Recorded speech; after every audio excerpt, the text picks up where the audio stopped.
রাজ্যে 16.5 লাখেরও বেশি ভুয়ো ভোটার। অভিযোগ এনে ভোটার তালিকা থেকে ভুয়ো ভোটারের নাম বাদ দিতে রাজ্য নির্বাচন কমিশনে দেখা করেছে বিজেপি। শিশির বাজোরিয়ার নেতৃত্বে বিজেপির 2 সদস্যের প্রতিনিধি রাজ্যে মুখ্য নির্বাচনী আধিকারিকের কাছে অভিযোগ জানিয়েছেন। তাদের দাবি 24 পরগনায় ভুয়ো ভোটারের সংখ্যা সবথেকে বেশি, সংখ্যাটা 7 লাখেরও বেশি। তাদের অভিযোগ ভুয়ো ভোটারের জন্য সুবিধে পাচ্ছে 80 জন বিধায়ক। 2026-এর ভোটের আগে অবিলম্বে ভোটার লিস্টে সংশোধনীর দাবি জানিয়েছে বিজেপি। 16,81,180 ডুপ্লিকেট নাম আছে, যাদের 3টে ফিল্ড ম্যাচ করেছে, মানে ভোটারের নাম,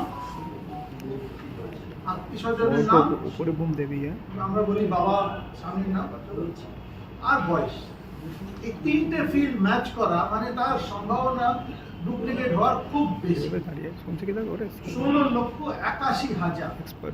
এদিকে ভোটার লিস্টে নাম তোলা কিংবা সংশোধন করতে হবে কিভাবে, নদিয়ার শান্তিপুর কলেজে গিয়ে ক্লাস নিয়েছেন বিডিও। 2026-এ রাজ্য বিধানসভা নির্বাচন, জীবনে প্রথমবার ভোট দেওয়ার আগে ছাত্রছাত্রীদের শিখিয়েছেন কিভাবে ভোটার লিস্টে নাম তুলতে হয় কিংবা ভোটার কার্ডে সংশোধন আনতে হলে কি করতে হবে।